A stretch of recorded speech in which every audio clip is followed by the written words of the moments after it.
Hey guys, AJ Hazy here and welcome back to the Vantage Report. Today we're going to continue our reporting on exactly what this COVID-19 situation means to the real estate market and how that might affect you as a homeowner or as a home purchaser. So the stats we're going to look at today are from April the 1st till April 24th. So I'm coming to you live on the 24th with my homemade quarantine haircut and sharing with you the hot off the press numbers as it pertains to real estate today. So the first thing I looked at was the total sales. And we have seen a sales drop of 50% in the market. So that is 177 sales versus 359 sales at the same time last year.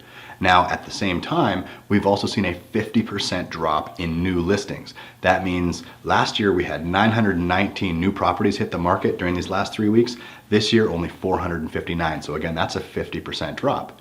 So what that means, and I shared this in our last video, is that the sell-through rate is almost identical. The sell-through rate is 39%, and it was exactly 39% this time last year. So with everything sort of seeming to be on an even keel, I wanted to know what was happening in pricing.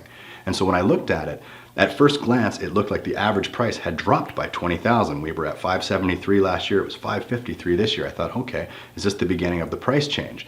But then I removed some of the outliers. I just peeled back one more layer of the onion and I took away a $3 million sale and a couple $50,000 sales that had happened.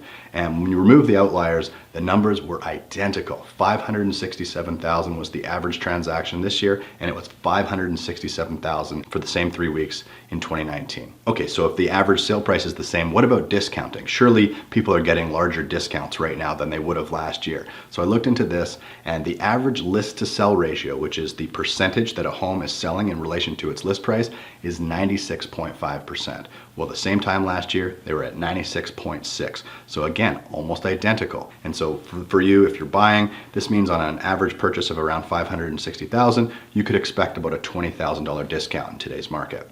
Next up is days on market. Again, days on market, 67 days this time around versus 70 last year. So it's actually 3 days faster to sell a home in today's market than it was this time last year. So here's where things get maybe a little bit more interesting. I had mentioned in our previous video that showings had dropped off a cliff. We had gone from 45 showings per week down to about 15 showings per week in our office. Well, things have started to pop back up a little bit. We're back into the mid-20s for showings on a weekly basis. I had mentioned in our previous video that virtual tours, or these 3D Matterport tours that we do online, had started to really climb. Well, since then they've doubled yet again. So with virtual tours being a trend that doesn't seem to be going away, we're really excited about where that goes into the future.